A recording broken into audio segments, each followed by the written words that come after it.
Bien, y hoy nos encontramos acá con una persona muy especial porque queremos llevar al mundo entero esta información tan valiosa de esas personas anónimas que van creciendo en la santidad, que van creciendo en la fe y que van dejando una huella imborrable en nuestra fe y en lo que es el catolicismo y el amor a Dios.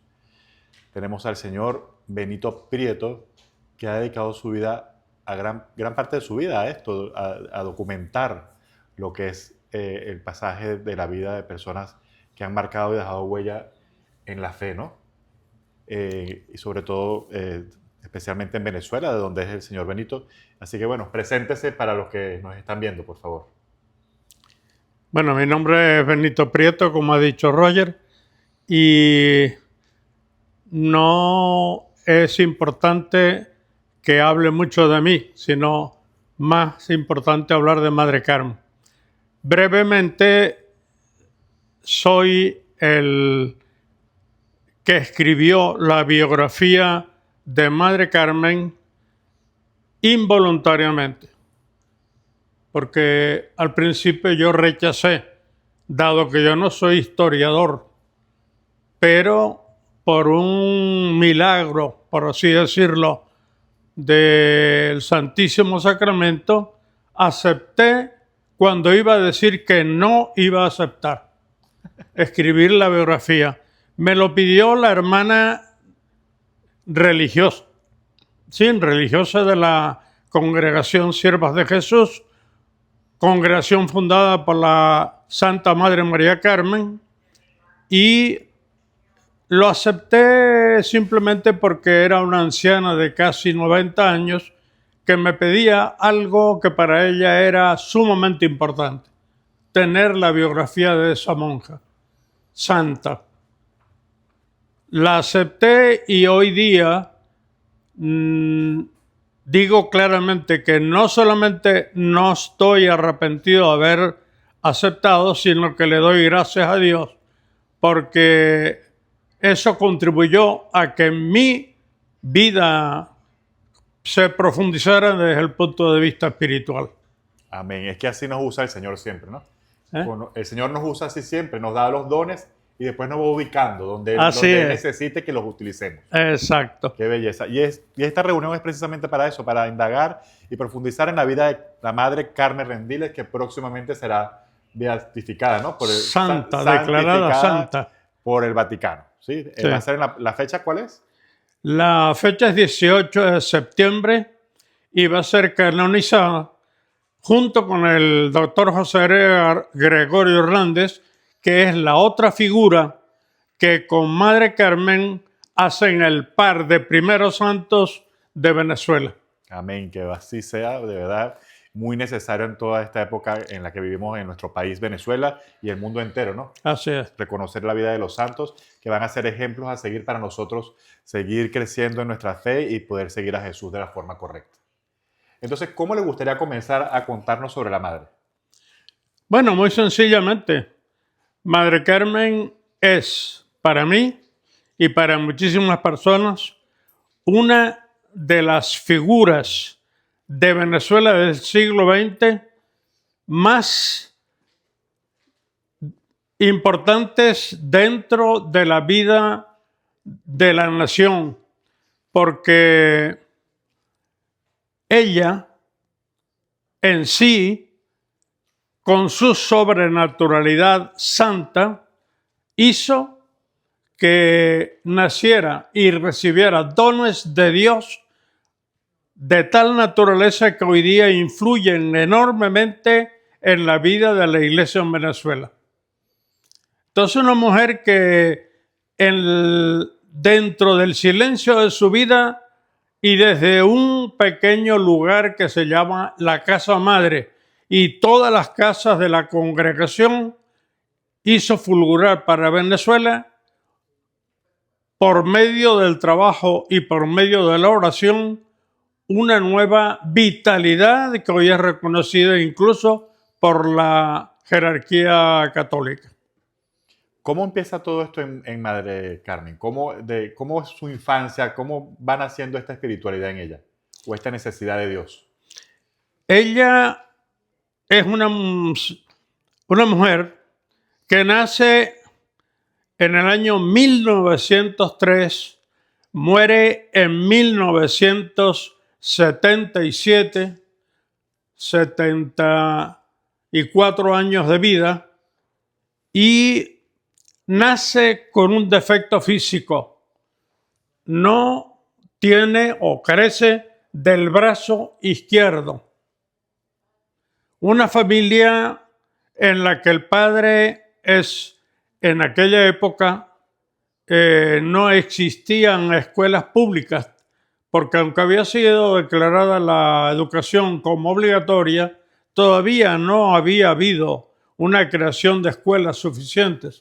Ella se educó con la religiosa de San José de Tarbes y su papá era una persona que se hizo a sí misma autodidacta y de la nada pasó a ser el secretario del Banco Venezuela, el banco más importante del siglo pasado e incluso de hoy día, el primer secretario general del Banco Venezuela, por su formación autodidacta, por la educación que tenía, por la cultura que había adquirido, era un gran lector, por una disciplina dentro de su vida que llamaba la atención por la firmeza de sus convicciones y de su acción, un hombre sumamente informado que ayudaba a la presidencia constantemente, y ese hombre con su carácter recio, pero al mismo tiempo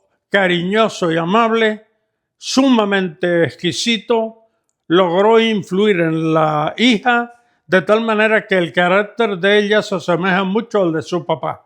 Una mujer líder, una mujer que impone su deseo de darse a sí misma, pero lo hace con una suavidad y una amabilidad tal que se convierte en una líder que arrastra, no en una líder que empuja. Qué belleza saber eso, porque es tan importante en estos tiempos que los padres sepan esa pieza vital que es formar a los hijos en la moralidad, en la buena educación, en el respeto por el otro y en que llevar ese liderazgo, si tienes ese don del Señor, de la buena forma, ¿no? De esa forma en que seas el ejemplo a la persona, ¿no? No que seas impositivo, sino darle ejemplo, hacerlo para que los demás te sigan. Así es. Con esta educación, el padre muere repentinamente. Bueno, repentinamente hubo un periodo de varios meses hasta que él falleció en plena flor de la vida. 40 y pico años tenía el señor señor Rendiles, padre de Madre Carmen. Ellos eran como 8 hermanos. Uno murió también previamente, la afectó a ella severamente porque era el que había nacido después de ella. Era su hermano seguido. Okay. Todavía después nacieron 2 o 3 más, antes de morir el papá. Pero la muerte de ese hermano la condujo a ella a una enfermedad por la cual debieron remitirla a una ciudad que se llama Los Teques, en donde ella estuvo 2 años reponiéndose. La enfermedad, que era muy próxima a una tuberculosis, sin llegar a ser tuberculosis, tuvo repercusiones para toda su vida. Toda su vida va a tener el problema pulmonar encima de sí. Estos defectos de carencia del brazo y esa propensión a enfermedades o pequeñas crisis relativas con la sección pulmonar del cuerpo va a tener influencia en muchas de las decisiones que ella toma en su vida, pero nos hablan del espíritu de sacrificio con el que ella se autoformó, porque aún careciéndole del brazo, ella hacía obras de carpintería, mesas, cuadros, pintaba perfectamente, muy bien, era una gran pintora, Wow. Cuando fue novicia de la congregación a la que ingresó, realizó todas las labores que hacían todas las demás sin ser dispensada de ninguna de las exigencias propias de un oficio que exigía 4 manos, como por ejemplo era limpiar los pisos a mano. Sí, que en aquella época era hasta de rodillas, ¿no? Creo, De algo así. rodillas se ponían y limpiaban los pisos, sobre todo en la capilla o en la iglesia. Wow. ¿A qué edad entra Madre Rendiles al noviciado? Ella entra a los 20 y pico años porque intentó, después de la muerte de su hermano y de este periodo de recuperación, cuando ella regresa de Los Teques a Caracas, empieza a sentir una atracción hacia la vida dedicada y consagrada hacia Dios. Intentó hacerlo con varias congregaciones, pero la rechazaban por la carencia del brazo. Pero el año 1926, en diciembre, llegó a Venezuela una congregación francesa cuyo nombre es Siervas del Santísimo Sacramento Siervas del Santísimo Sacramento del altar. Okay. Estas siervas del Santísimo Sacramento vienen con la superiora general Madre Baconie y 3 monjas más, o 2 monjas más. Una era venezolana, familia de mucho raigambre dentro del país, pero al mismo tiempo persona también de buena posición social que vivía en Francia y estando en Francia se hizo religiosa de esta congregación. Entonces la mandaron como maestra de novicias y a una madre francesa para que hiciese superiora. Y la madre general vino por petición del nuncio, quien las había convencido para que abrieran una casa en Venezuela. La abrieron y estuvo 6 meses, y esta religiosa, cuando se entrevistó con Madre Carmen, vio en ella como un espejo de algo futuro que desembocaría en una santidad extraordinaria, porque la Madre Baconie, que era la Madre General francesa, tuvo esa clarividencia de ver el alma de las personas y se dio cuenta que ahí había un diamante extraordinario y lo acoge dentro de la congregación. De modo que ella, cuando ingresa en la congregación en el año 1927, prácticamente habiendo nacido, tenía 24 años. 24 años de edad y ahí comenzó todo su caminar dentro de la fe y hasta que se hizo... Dentro de la vocación religiosa. La fe de ella fue siempre inamovible desde pequeña, porque su mamá la hizo profundamente religiosa. Viene de una familia con mucha fe. Con mucha fe. El papá rezaba el rosario, iba a misa los domingos. Era una fe típica de hombre trabajador, con una fe normal. No era la fe de una persona fervientemente religiosa, pero era una fe suficiente para sustentar una vida de honestidad y de rectitud. Sí, vuelvo a decir que qué importante esta formación de familia, Sí. que es lo que nos lleva a crear y criar hijos santos, ¿no? Así es. Como fue con la Madre Rendiles. Luego se hace monja y allí comienza todo este proceso, ¿no? Se hace monja, es educada por las siervas en el Santísimo Sacramento para vivir el carisma y la espiritualidad propia de esta congregación. ¿Cuál es el carisma y la espiritualidad? La fundadora, llamada Onésima, Madre Onésima, francesa, era una mujer extraordinaria, una santa de primera magnitud. Lamentablemente, la congregación francesa a la que perteneció Madre Carmen no hizo lo suficiente para trabajar ante la Santa Sede el proceso de canonización de esa extraordinaria monja.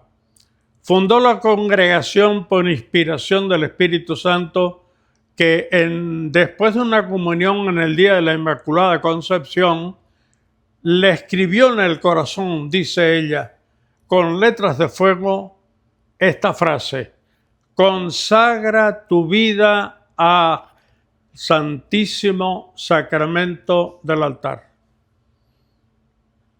Y simultáneamente otras dos amigas de ellas recibieron ese mismo día y a la misma hora la inspiración de consagrar su vida a la adoración, a la alabanza, a la reparación dentro de la iglesia hacia el Santísimo Sacramento. Todo esto sucede en Francia, ¿no? Esto sucede en Francia. Ese carisma, dedicar la vida a Jesús como hombre sacramentado, es lo que forma el carisma de esa congregación. Y eso es lo que trasladan a Venezuela y ahí es donde se forma la Madre Carmen. Exacto. Ahí es formada Madre Carmen y toda la espiritualidad de ella se centra en la Eucaristía. El sacerdote que hace posible la Eucaristía, la atención a todo lo que se relacione con la Eucaristía, como por ejemplo las iglesias, la catequesis, la educación dentro de la fe, para que termine el cristiano enfocando su vida hacia el centro de la fe, que es la Eucaristía. Sin Eucaristía, sin Jesús sacramentado, la iglesia no tiene sentido. Totalmente. Sí, ese es nuestro centro y donde debemos mirar siempre. Exacto. Entonces, para ellos, Eucaristía, sacerdocio, como Cristo en la tierra que hace posible a Cristo en el sagrario, forman parte de ese trío en el cual ellas hacen lo imposible para que el amor a Dios se manifieste a través del amor al prójimo, comenzando por los sacerdotes y por lo más cercano a Jesús sacramentado. Qué hermosa vocación la de esta congregación, de verdad, porque realmente fijar los ojos en Jesús Eucaristía, pienso que es lo más importante que debemos hacer como cristianos, ¿no? Desde los laicos hasta los consagrados. Ese punto focal que debe tener nuestra fe, que es Jesús en la Eucaristía, y irlo a adorar en cada cenáculo que consigamos en todas nuestras iglesias, en todo el mundo entero. Ahora, la madre como monja, ¿qué indicios se le empezó a ver de esa santidad? ¿Qué nos puede contar de su historia de vida ya como monja dentro del convento? ¿Qué acciones iba haciendo? ¿Qué actividades iba creando para ir mirando en sus ojos algo de santidad? Ya. Ella, después de haber profesado, poco tiempo después de haber profesado, la madre Baconía, la superiora general que la había recibido en Venezuela, pensó seriamente en esa monja que tenía en Venezuela y decidió llevarla a Francia para formarla ya dentro de la casa madre que estaba en Toulouse, haciéndola que, por así decirlo, chupara en la fuente del agua del carisma de la congregación en el propio sitio donde se formó esa congregación. La llevó para allá y estuvo 2 o 3 años, aún siendo ya profesa, la degradaron, eso entre comillas, porque no es ninguna degradación. Para poder formarse la metieron con el grupo de las novicias francesas que aspiraban a ingresar en la congregación. O sea, es decir, que recibió como doble preparación. Doble preparación. Y le ingresó de tal manera en su corazón que después se convirtió en el baluarte que salvó a la congregación de la tremenda embatida que recibió cuando terminó la Segunda Guerra Mundial. Porque la congregación tenía dos tipos de miembros. La madre Onésima pensó, cuando fundó esa congregación, pensó que era bueno, dado que Jesús, Eucaristía, es el centro de la vida, no privar de esa facultad de adorar, servir al Señor, para una persona, por ejemplo, que tuviera la necesidad de cuidar a su mamá, a su papá, porque ya estaban ancianos, y deseaba consagrarse en la congregación, pero no podía hacerlo porque sería abandonar a sus padres. Okay. Entonces crearon una rama que se llamaba la rama externa. Hacían votos, formaban parte de la congregación, participaban de la espiritualidad de la congregación, pero vivían en sus casas cuidando a su familia y atendiendo la Eucaristía de la parroquia propia. Qué hermoso, ¿no? Qué hermosa esa parte, Sí. esa rama que se abrió allí. Sí, Madre Carmen después ideará algo parecido y lo hará como inspiración propia. Eso lo podemos abordar después cuando lleguemos a ese capítulo, de lo que ella llamó después afiliados a la congregación, que es como una tercera orden que hay de la Sierva de Jesús actualmente en Venezuela, de la cual yo formo parte, y somos como una tercera orden de la congregación. Seguimos la espiritualidad, seguimos el carisma y vivimos centrados en la Eucaristía como parte de nuestra vida, de nuestra, diríamos, centralidad sobrenatural dentro de nosotros. Sí, se hace una identidad. Exacto. Es una tercera orden la de los siervos afiliados, así le llaman, afiliados a la congregación. Tiene autorización de la Santa Sede para funcionar como tales. Excelente. Sí. Ahora, ¿qué pasa luego cuando madre regresa de Francia luego de esta preparación en Venezuela? Madre Carmen, los últimos días, estamos ya ubicados en el año 1934, recibe la Superiora General al cardenal,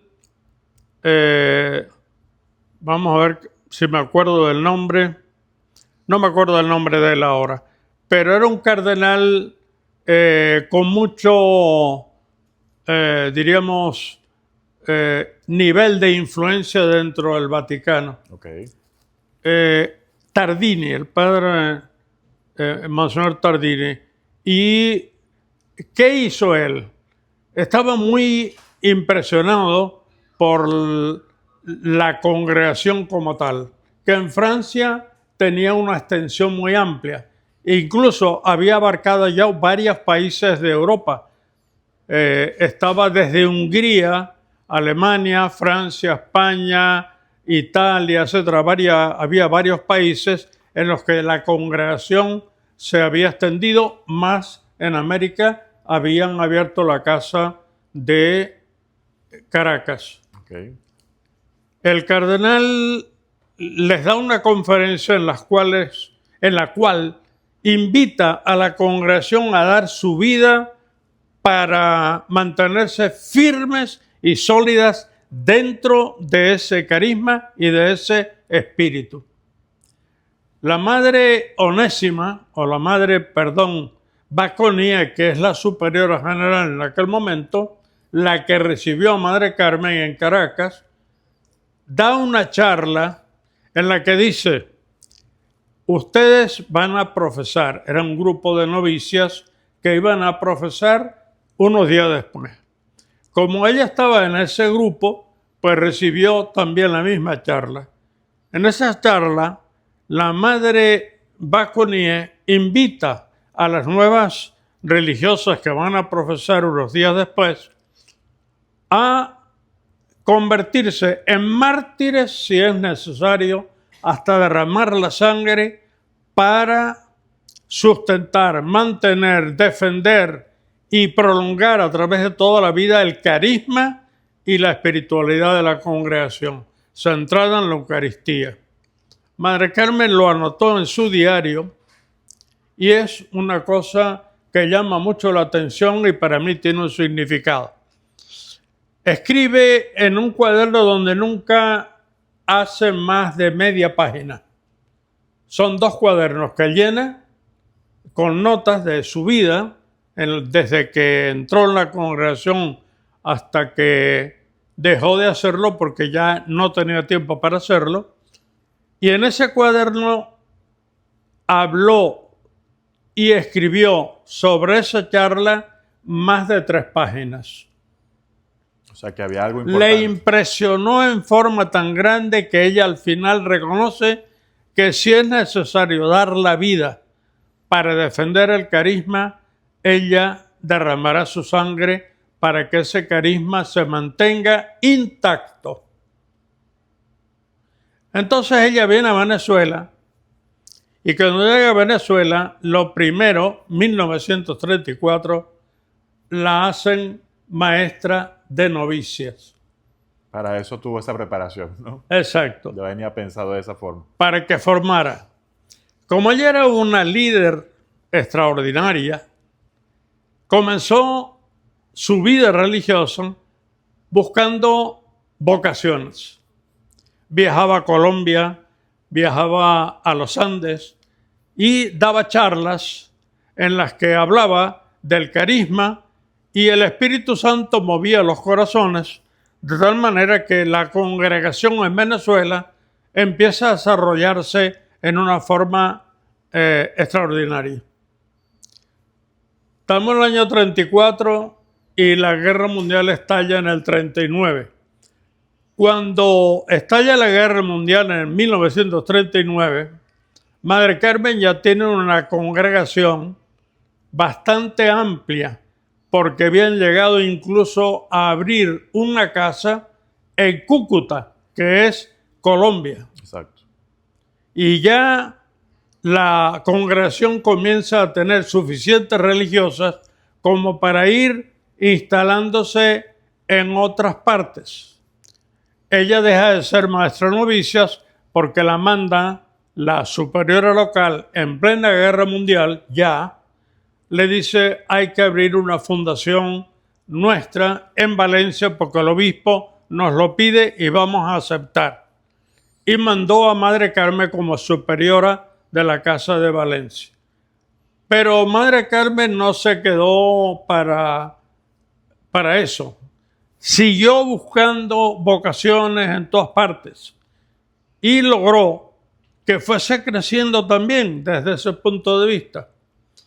Y cuando acaba la guerra, en 1945, habían estado prácticamente los 6 años de la guerra mundial, habían quedado aisladas totalmente de Francia.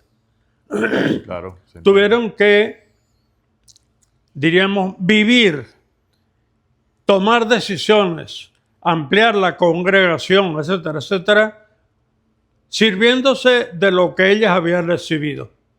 La acompañaba la superiora local, que era la madre Ángela Mendoza. Esta madre, que apreciaba mucho a Madre Carmen, era muy rígida y es una de las que contribuyó a que Madre Carmen se hiciera santa, porque su rigidez implicó que la Madre Carmen tuviese una humildad extrema, considerando a su superiora como la representante de Dios en la iglesia. Y este dúo, Ángela Mendoza, Madre Carmen, pues hace que la congregación, cuando termina la guerra mundial, se haya convertido en una congregación que tiene ya en Venezuela más de 100 religiosas. Wow, increíble. O sea, una en congregación 5 o 6 años. Sólida. Sólida, muy sólida, con, diríamos, hermanas, muchas, bueno, ya han muerto bastantes, yo he conocido muchísimas de esas, pero todavía hay religiosas de esa época y son monjas de un calibre espiritual de santidad. Para mí esa congregación estaba llena de santos y de santas. Entre ellas, la misma hermana de la fundadora. ¿Existe una hermana allí? La hermana de ella, llamada Luisa Rendiles, entró en la congregación porque ella fue soltera, fue casada, fue viuda, cuidó a su mamá hasta su muerte y a los 52 años ingresó en la congregación. Ah, qué bonita historia Y también, ¿no? murió a los casi a los 97 años, por lo cual tuvo 52 años de vida seglar y 40 y pico, casi la misma cantidad de años como religiosa. Muchas personas, y yo también he escrito la biografía de ella asumió el nombre de hermana de San Luis. Ella era Luisa, hermana de San Luis Rendiles. Es el nombre que adoptó. Esa es otra Y historia que hay esa que es tan contar. santa como su hermana. Por supuesto, imagínate con toda esta historia de Porque vida laica y sí. luego entrar a la ya avanzada edad a la vida religiosa. Ella, cuando era casada, era sierva afiliada. Es decir, Madre Carmen aceptó que personas que estuvieran casadas, que quisieran participar de la vida eucarística y la convirtieran como parte central de su existencia, con ciertas obligaciones de ir a horas santas, a celebraciones eucarísticas, etcétera, etcétera, pues ella se inscribió como afiliada. Eso le ocasionó la particularidad de que cuando ingresó en la congregación su hermana, la hermana San Luis, la Madre Superiora General de Francia, por haber sido afiliada, la dispensó de la mitad del postulantado, que era de 6 meses, se lo redujo a 3 meses. Y después que entrara ya como novicia. Pero volvamos a Madre Carmen porque Claro es de que quien sí. estamos hablando. Madre Carmen formó religiosas santas con el carisma y la espiritualidad propia de la congregación. Los obispos en Venezuela se peleaban para tener por lo menos una casa dentro de su diócesis. Y había en Guárico, había casas en Valencia, en Táchira, había casas en Calabozo, había casas en varios sitios en el Tabor, en la zona cerca de Los Teques, de tal manera que la congregación se expandió en una forma voluminosa, indudablemente que la santidad de ella atrajo a muchísimas personas para poder participar de ese carisma. Pero aquí se da un problema de grandes magnitudes, que es lo que yo llamo el problema que dividió la congregación venezolana de la francesa. Eso es una particularidad de esta congregación. Esta congregación que nace de cuna francesa termina siendo exclusivamente venezolana por un hecho histórico que ocurrió después de la Guerra Mundial. ¿Llegaron a separarse completamente? Sí, Ah, no sabía eso. sí. La separación la produce la propia Iglesia. El Vaticano decide separarla. Eso es el capítulo más duro, el calvario más terrible que sufrió Madre Carmen, porque ese conflicto duró 10 años. En 1948, poco después del término de la Guerra Mundial, Europa se encuentra en una situación de decadencia espiritual pavorosa, porque diríamos la intelectualidad europea decía, después de conocer el holocausto de los judíos, la catástrofe de Nagasaki y de Hiroshima y los millones de muertos que había ocasionado la guerra, más los campos de concentración en Siberia, etcétera, etcétera, y la cantidad de muertos y destrucción que había causado la guerra en Europa, la mentalidad de la intolerabilidad europea fue cambiando. ¿Por qué? Porque se preguntaban a sí mismos, ¿cómo Dios puede permitir que los hombres hayan llegado a ese nivel? Y esa idea terminó diciendo, Dios no existe. Esa fue la conclusión a la que llegaron. Sí, Y si existe, está en su sitio, como dice Platón, en su hiperuranio, un sitio desconocido donde están las ideas, donde hay cosas abstractas, etcétera, pero mejor hagámonos nosotros a nosotros mismos y luchemos en el futuro como seres que no dependen de una divinidad, sino de nosotros mismos. La autosuficiencia.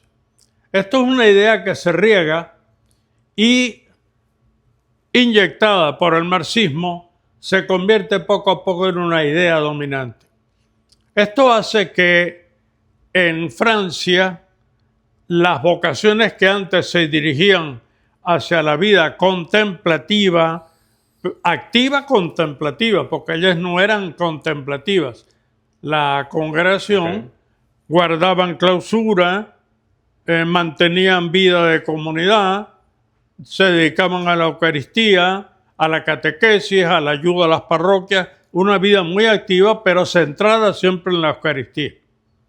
Las hermanas externas, las que vivían en el hogar, fueron creciendo en una forma voluminosa hasta el punto de que llegaron a ser 5 externas por una interna. Increíble eso. Y en el año 1948, el Papa Pío XII promulga una constitución apostólica, Provida Mater Ecclesia, o sea, la iglesia que provee nuevas vías para que se funden institutos religiosos, congregaciones que tengan 3 ramas, una rama interna, una rama externa y una rama mixta que pueda estar en ambas partes. Que sean hombres solteros, mujeres solteras, no importa, casados también pueden ser y solteros también. Entonces, a las buenas religiosas francesas se les ocurre entonces, como eran 5-1, tenían mayoría y aunque no tenían voto para decidir, logran que de alguna manera en un capítulo general obtengan la votación y al obtener la votación se convirtió en una mayoría aplastante y deciden convertir la congregación en un instituto secular. Todo esto en Francia. Sí, en Francia. La Madre Carmen fue al capítulo, se opuso radicalmente, prácticamente no la dejaron hablar, pero se daba cuenta que esa era la destrucción del carisma de la congregación, porque el mantenerlas centradas como congregación unidas en un convento, en una casa religiosa, era parte del carisma que podía mantener una vida eucarística siempre con una parte del día dedicada a la adoración al Santísimo y la otra parte a la actividad parroquial, eclesial. Muchas de las monjas eran secretarias de obispos, por ejemplo. Los ayudaban en la curia a los obispos. Ellos querían mucho porque eran muy valiosas en ese tipo de oficio de ayudar al obispo en su trabajo personal. Bueno, entonces se produce la separación. No, eso duró 10 años, porque eso fue por partes.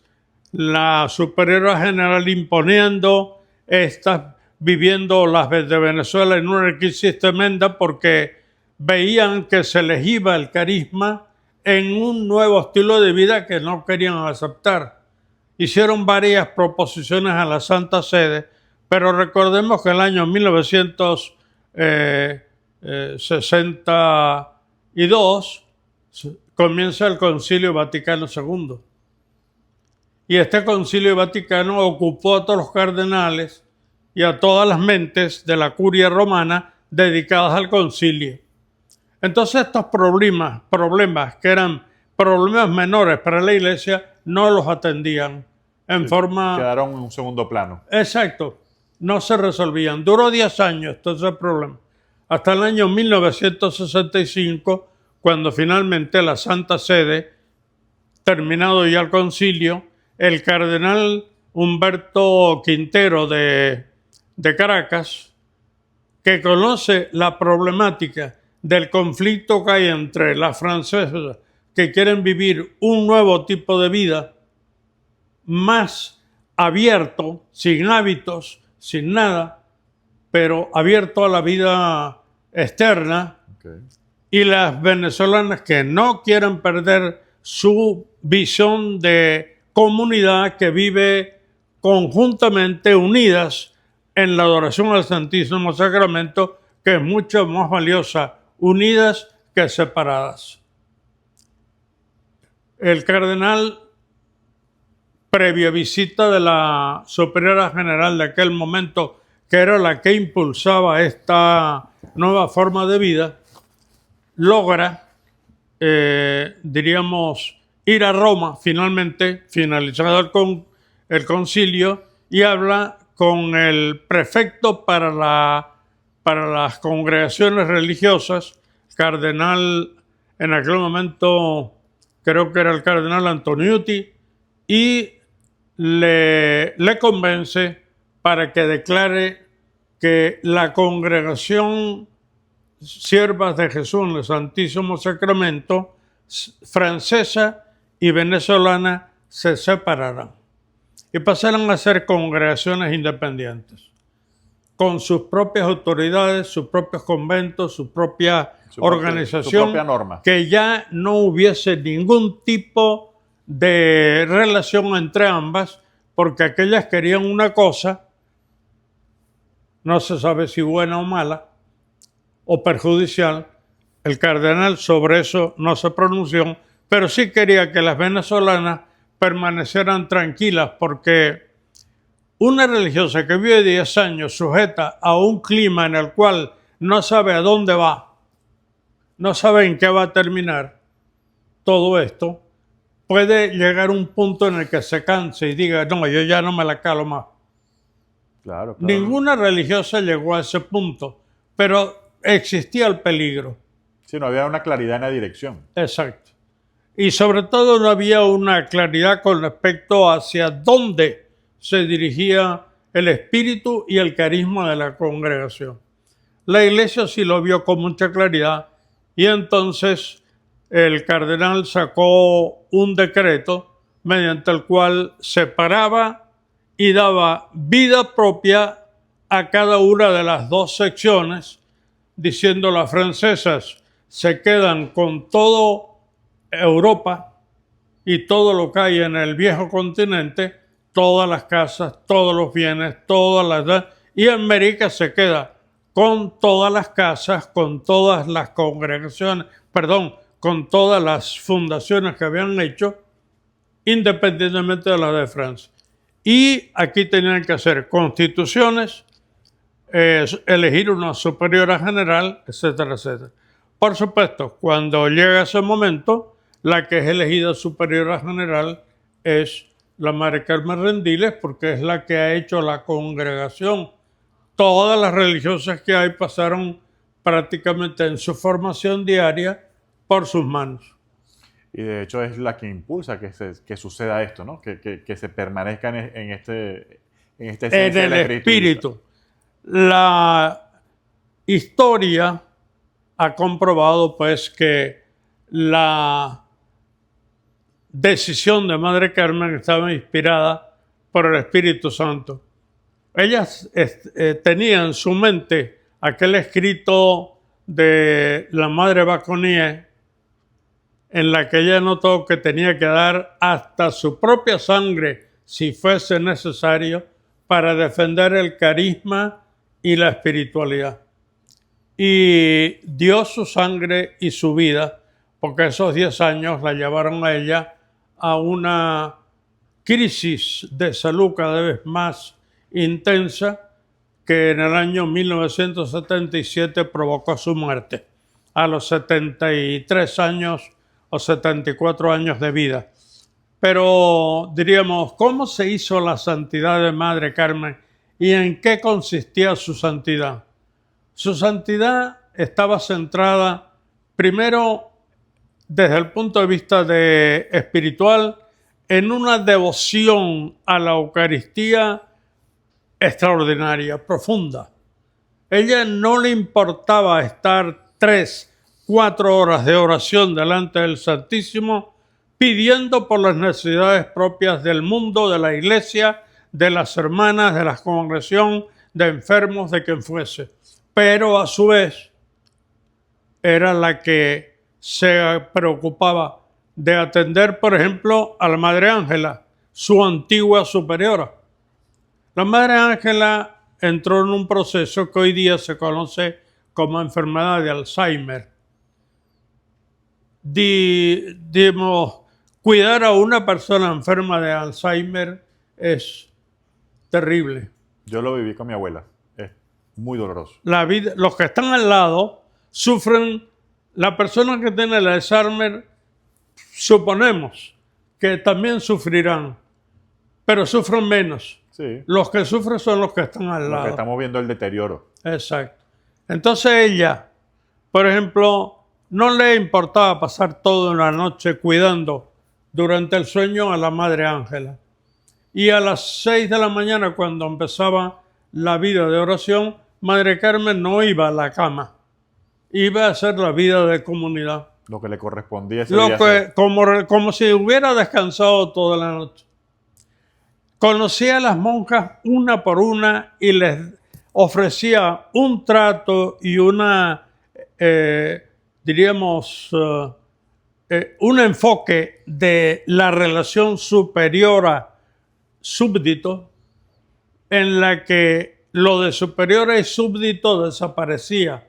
Era mi hermana en Cristo y ella podía considerar a su superiora como su hermana también en Cristo, que la comprendía, la amaba, la conocía y sabía de sus problemas. Qué caridad de corazón, ¿no? De corazón.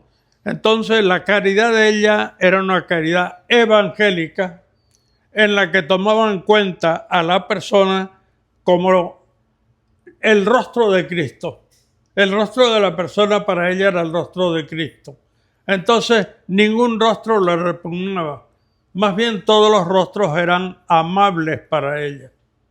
Eso siempre digo yo a mis compañeros de comunidad, que debemos mirar a los otros a los ojos, porque allí está Jesús, ahí está Cristo, y desde ese punto entonces vamos a verlo con amor. Bien. Entonces, Madre Carmen queda como una mujer que vive una vida muy, diría yo, natural, no hace nada de extraordinario, no hace milagros, y el milagro que en realidad hace es el de vivir su vida en una forma tan intensa que se confunde lo natural con lo sobrenatural. Vive una vida natural, sobrenaturalizada. Ella constantemente. Esto es una cosa interesante, ¿eh? Y esto es para todos. Esto no solamente es para ella. Nosotros tenemos que vivir y tenemos 2 vidas, por así decirlo, que viven en una sola. Nosotros vivimos una vida natural, pero vivimos igualmente una vida sobrenatural. Nosotros cuando vemos, por ejemplo, a un pobre, a una persona, y la ayudamos de corazón, sin pretender sacar nada, útil para nosotros, sino para ayudar a una persona, lo estamos haciendo porque vemos en ella, por ejemplo, a la persona de Cristo. Yo estoy haciendo una cosa natural con sentido de sobrenaturalidad. Desde el espíritu. Y eso puede ser constantemente. Yo puedo hacer la comida y pensar, esta comida va para mis hijos, va para mis hermanos, o va para mi papá, o va para varias personas. Yo voy a hacer esa comida para varias personas, pero quien está comiendo es Cristo. Sobrenaturalizan todo lo que hacen. Y esa sobrenaturalidad que hoy día está desapareciendo por completo de la vida de los hombres, es absolutamente indispensable para poder llevar una vida evangélica. Y desde allí lo hizo Madre. ¿Eh? Desde ahí lo hizo la Madre Rendilis, ¿no? Desde ese punto. Una de las características es que su caridad era una caridad natural y sobrenatural. Y con esta característica, ¿qué otras obras hizo Carmen Rendilis? Obras. Bueno, ante todo, la obra de la expansión de la congregación. La obra de salvar a la congregación después de 10 años de luchas, humillaciones, más que humillaciones también, mortificaciones terribles llevadas a cabo por la forma en que la Madre General se dirigía a ella, muchas veces en forma muy falta de caridad. Y el que las francesas la acusaran a ella de querer separar la congregación para mantener ella su liderato dentro de la congregación en América.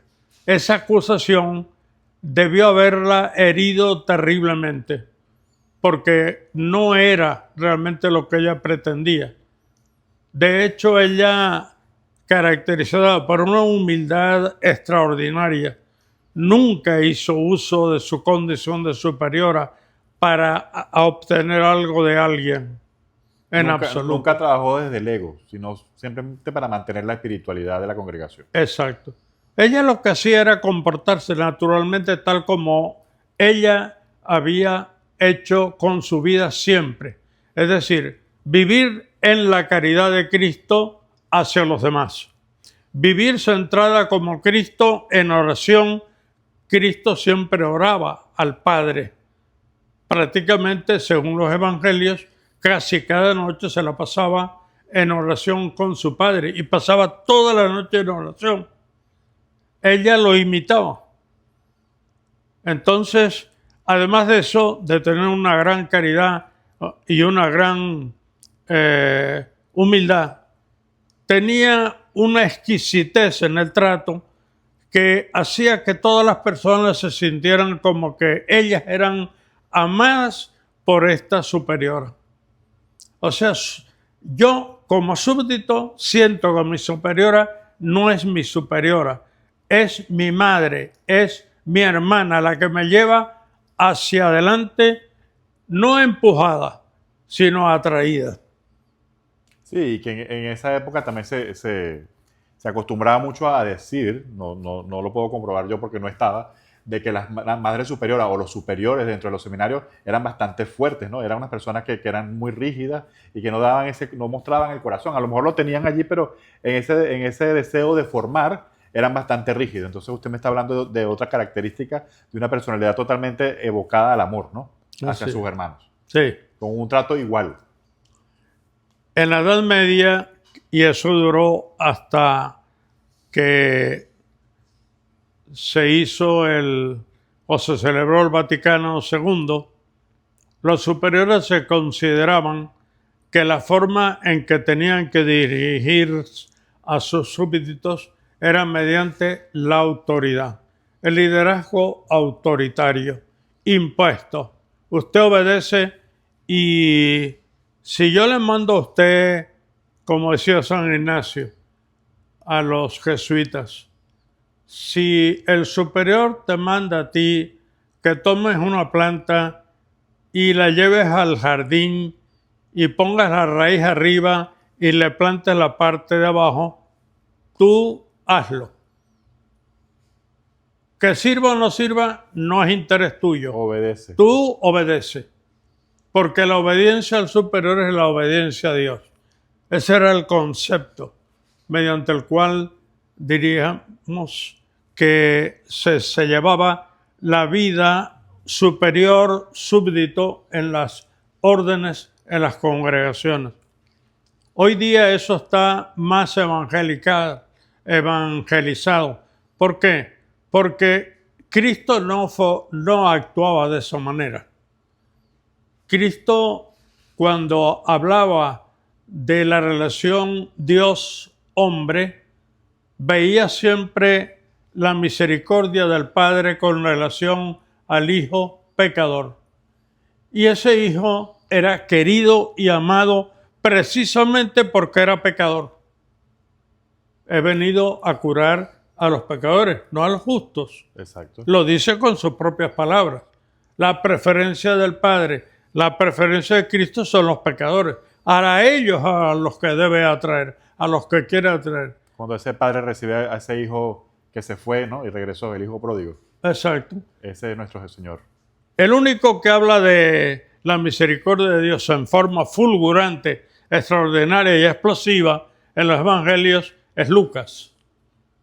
De hecho, la parábola del hijo pródigo solamente la pone él. No tiene Lucas. Lo mismo que el episodio de la adúltera, que es muy... y el de la samaritana. La samaritana. La del parábola del samaritano también tendido en el camino. Todos hablan de la misericordia de Dios. Entonces esa misericordia, esa es la que anidaba en el corazón de Madre Carmen. Era una mujer que entendió cómo era la misericordia de Dios y quiso vivirla y copiarla hasta donde hubiera sido posible. Y eso lo hizo. Y a sus hijas les inculcó un espíritu tan fuerte que hoy día la congregación tiene una característica particular. Fíjate tú.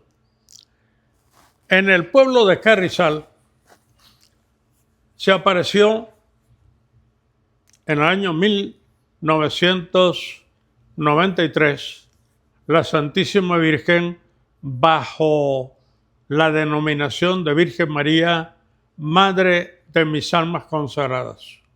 Okay.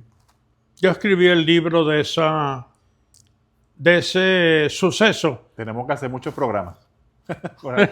No, será para otro futuro. Tu amiga Clarita, tiene el libro de esas apariciones. Claro, hay que acotar que todo esto se logró gracias a Clara Uva, que nos ella te puede hacer una ilustración acerca de ese fenómeno. Okay.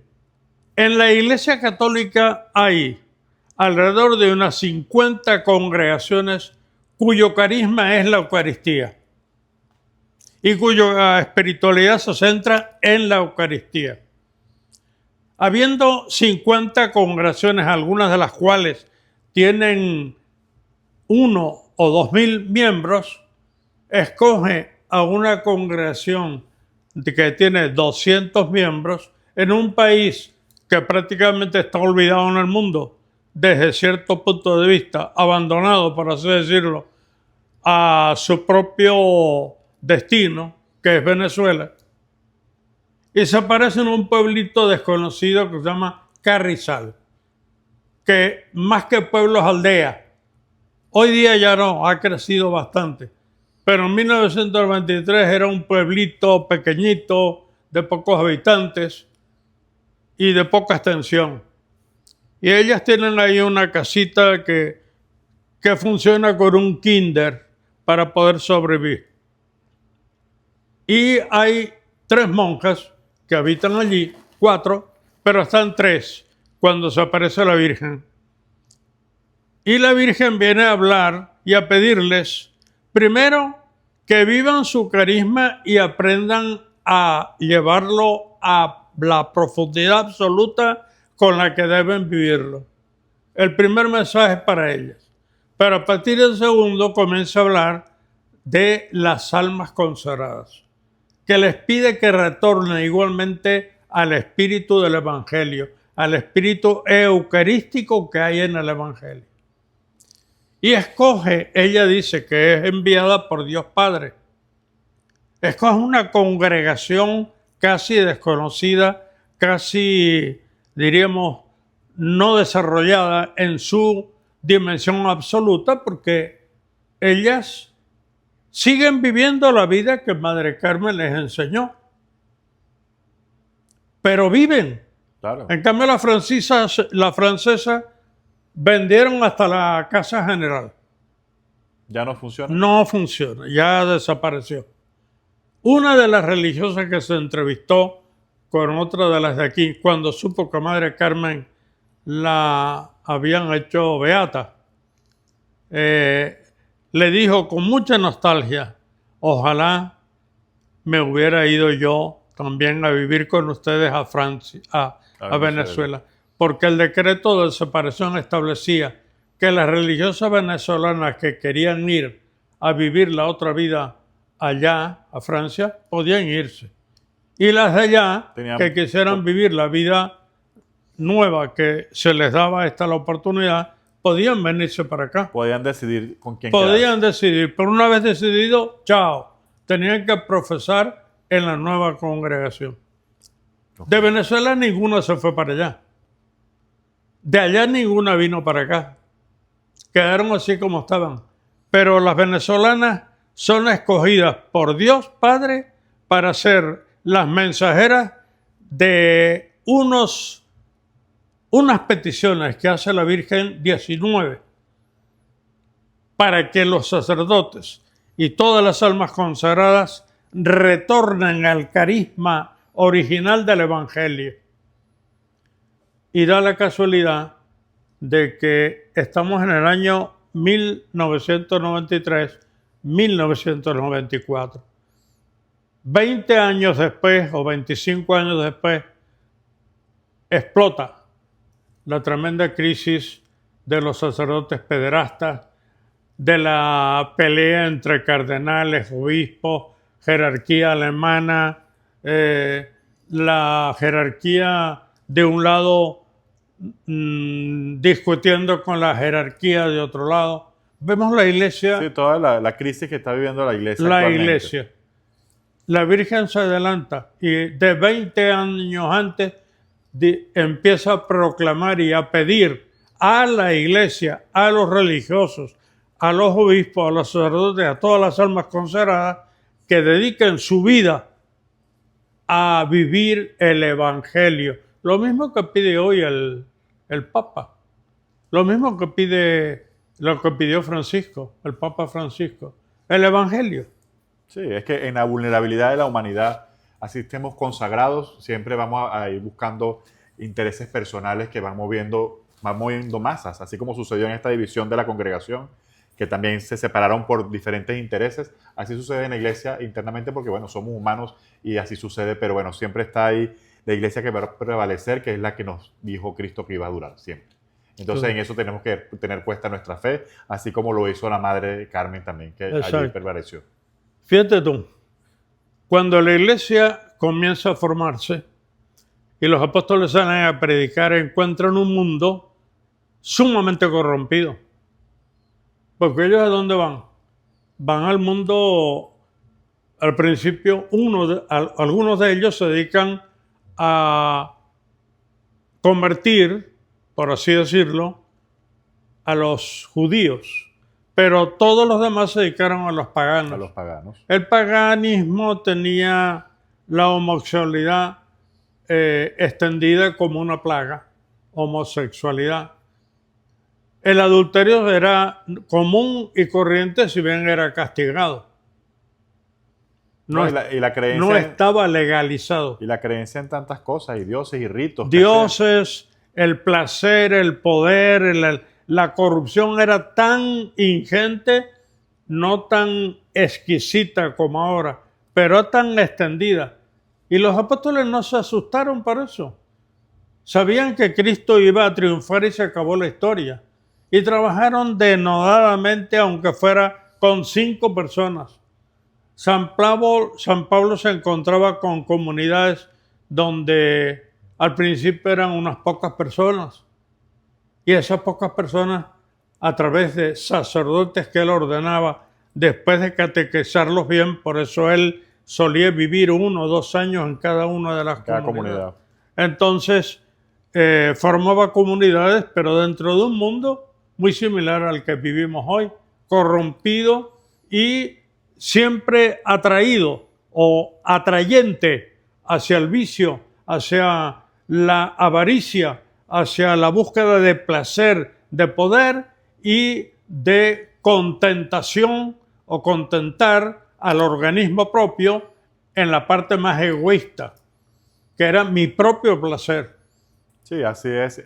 Y eso es lo que tenemos hoy. Yo tuve la oportunidad de hacer una certificación en teología del cuerpo y Papa Juan Pablo II explica muy bien cómo debe ser todo nuestro comportamiento y a dónde debemos dirigirnos, y ciertamente la humanidad siempre ha estado volcada a mí mismo, ¿no? A complacerme a mí mismo y a lo que a mí me interese, y es contrario al mensaje de Cristo, donde nos invita a la apertura y a abrirnos hacia los demás y a servir a los demás, ¿no? Y tenemos que entender que el cuerpo hace visible lo invisible de Dios, ¿no? El cuerpo de cada uno de nosotros es tan importante, tan digno, que no debemos enfocarnos en ese placer personal, sino en servir, en donarnos, ¿no? Y ese es el mensaje que hace San Juan Pablo II en la teología del cuerpo. Pero bien, refiriéndonos a todo este mensaje, vemos muy bien que Madre Carmen lo hizo de esa forma, ¿no? A pesar que la teología del cuerpo no estaba todavía instaurada en ese entonces, pero lo que hizo fue servir, ¿no? Con ese cuerpo aún con alguna discapacidad, con ese cuerpo aún enfermizo. Ella centró su corazón en ese servicio, en ese amor al otro, ¿no? Y es lo que lo está llevando hoy en día a los altares de la Iglesia Católica, ¿no? Sí, y los milagros que hizo son realmente llamativos. Cuéntanos eso. Precisamente el primer milagro de la beatificación tiene que ver con salvarle el brazo a un médico cirujano que cuando iba, ella se llama Trinet de Branger. Ella era jefe de cirugía del Hospital General de los Seguros Sociales del, ¿cómo se llama? Del Oeste. Okay. Y ella era la jefe médica de cirugía abdominal.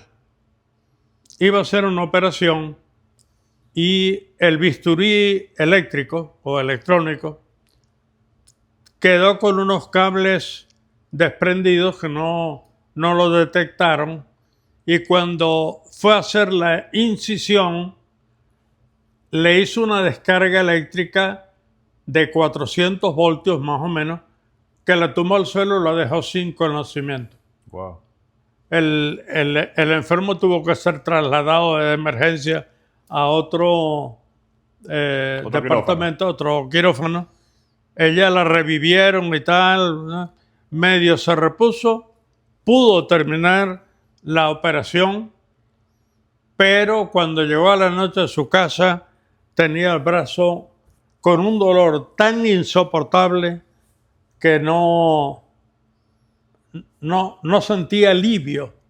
Después de 3 o 4 días sin dormir, se dirige a un neurocirujano para que le explique qué es lo que tiene ella. ¿Qué es lo que está pasando allí? Sí, resulta que el nervio braquial que se dirige hasta aquí fue afectado y prácticamente disecado. Entonces quedó con una cierta inamovilidad y una discapacidad total para operar. No solamente un dolor que después de 2 meses persistía en forma terrible hasta que decidieron, bueno, vamos a operar. Y de alguna forma la operación consistía en abrir desde aquí hasta aquí para ver cómo anulaban la existencia de ese nervio, anularlo para que por lo menos no produjera dolor. Pero seguramente iba a quedar... No se sabía el resultado. El resultado podía ser que quedara inútil, discapacitada de por vida, lo cual acabaría con su profesionalidad. Con su carrera, claro. y al mismo tiempo, diríamos, podía suprimirle el dolor, pero aunque le suprimiera el dolor, si la deja discapacitada, la dejaba inútil. Cuando iba a hacerle la operación, se acordó que ella había estado en la tumba de Madre Carmen y en vez de dirigirse al centro médico, agarró y le dijo al chofer que la llevaba, que la llevara al Belén, al Colegio Belén, donde estaba la tumba de ella. Fue, oró y se entrevistó con la hermana de Madre Carmen, la hermana San Luis. Ok. Y la hermana San Luis le dijo, le enseñó una estampita después de haber orado ante el Santísimo, le dijo, Madre Carmen te va a curar. Entonces, dice, déjame un momentito. Y fue y le trajo una estampa así chiquitica de Madre Carmen. Se la dijo, pero vente, mira, aquí al lado está la habitación donde ella estaba, para que tú veas quién es Madre Carmen. Había una foto de Madre Carmen. Cuando entra a la habitación, que está al lado de la capillita interna de las religiosas, ella dice que intentó entrar, pero que había algo invisible que no le permitía entrar. Hasta que San Luis hizo un gesto, entró, y entonces entraron las dos. Ella vio a Madre Carmen y apenas la vio, de los ojos de Madre Carmen, dice ella, que salió como un rayo que le tocó aquí, en el hombro. Un rayo que le disparó. Ella perdió el conocimiento, ella no sabe lo que pasó. Perdió el conocimiento otra vez. Cuando se despierta, está en la cama que había en el cuarto, que era la cama en que había estado Madre Carmen en otra época. Y de pronto descubre que ya no le duele el brazo. Entonces el aparato, el aparejo que llevaba para mantener el brazo sostenido, se lo quitó. Y vio que podía mover el brazo. O sea, fue un milagro Instantáneo. inmediato. De una operación pasó sin operación a estar perfecta. Wow. O sea, de un choque eléctrico vino un rayo divino y la curó. Ella dice que no sabe lo que pasó, que cuando ella le llegó el rayo sintió un calor tan intenso dentro de sí que empezó a dar vueltas y perdió el conocimiento. Ahora, la hermana San Luis le dijo, mira, pesas menos que una pluma. Y allí las únicas personas que estaban eran San Luis y ella. Y estaba acostada. Y San Luis le dice, pesas menos que una pluma. San Luis es una mujer de 90 y pico de años. Una mujer de 90 años que pesa, no llega a 40 kilos. Pudo haberla levantado. La costó. Ahí pero están los misterios de nuestro Señor. Sí. Sí, la doctora Triné pues narra esto con mucha... Y este es el primer milagro que se expone. Ese sirvió para la beatificación. Para la canonización, una muchacha que está sufriendo daños cerebrales severos que la convierten en una muchacha paralítica y después de varias operaciones, de 14 hasta los 18 años, la han operado 4 o 5 veces y después de varias operaciones, la última la dejó prácticamente discapacitada, es decir, hemipléjica, sentada en una silla. Le hacen la última operación, la dejan en la cama y nada, no responde. Ya incluso entra en un estado de semi-inconsciencia. Pero una mañana, después de celebrar misa, el padre, que era capellán de la Sierva de Jesús, después de haberla llevado medio sin saber dónde estaba, en la silla de ruedas la llevaron al Belén, la pusieron al lado de Madre Carmen, trajeron la reliquia de Madre Carmen, la bendijeron con la reliquia de Madre Carmen, la llevan a la casa y al día siguiente de haberla llevado a su casa, la muchacha por la mañana se levanta. y llama por teléfono a sus tías para decirles que está bien, que ya no padece de más nada. Wow. Increíble. Eso fue en el año 2018. Y este es el milagro que se Y expone. ellas conocen a Madre Carmen porque ven por televisión, no sabían quién era esa santa o esa beata. La están beatificando y en la televisión están pasando el acto en el estadio universitario. Ahí eran todavía unas 30.000 personas más o menos. Ella ve el acto y dice, oye, qué monje tan... Y ahí fue donde empezaron a rezar la Madre Carmen. Y entonces se interesaron, fueron a la capilla, a la tumba, etcétera, y pedirle, hasta que finalmente esa mañana amaneció, se levantó y hasta el sol de hoy. Y es el milagro que lleva a Madre Carmen ahora a los altares, ¿no? Con ese milagro que era necesario, que se produce como efecto del acto de beatificación, ahora llegó la canonización. Bueno, Ya ella es santa, porque diríamos el decreto es proclamada, está hecho. exacto. Lo que falta es una proclamación del Papa, pero ella es santa. Claro que sí, claro que sí. Indudablemente. Bueno, yo confieso que de verdad yo también la conozco a partir de su beatificación. De verdad que no conocía su historia y allí fue donde me interesé y empecé a estudiar un poco, indagar un poco sobre todo esto. No se consigue mucha información aún en internet como tal, pero ya sabemos que hay libros, ya sabemos que hay cosas que podemos, herramientas que podemos utilizar para conocerla más. Y bueno, estos programas que hacemos también es para difundir esta información y que las personas sientan más interés, ¿no?, en conocer la vida santa de una venezolana, ¿no? De una venezolana que nos da esa alegría junto a José Gregorio Hernández de llevar esa fiesta de la iglesia, de tener santos dentro de nuestra cotidianidad, ¿no? Dentro de esas personas que formaron un país desde la moral, desde la fe y desde el amor. Sí. El hecho de que Madre Carmen sea santa y la primera santa venezolana, lo único que nos dice es que cualquier persona, si se nutre de la fe, si se nutre del Evangelio, si practica el Evangelio, recibe los sacramentos y hace una vida cristiana normal, puede perfectamente convertirse en un santo siempre y cuando pida a Dios que lo haga santo. Así es. Cualquier persona. Sí, que no veamos la santidad como algo inalcanzable, Exacto. sino como el hecho de vivir la cotidianidad con amor. Sí, como decía Madre Teresa de Calcuta, que la santidad no es un privilegio de muchos o de pocos, es una obligación de todos. Amén, que así sea.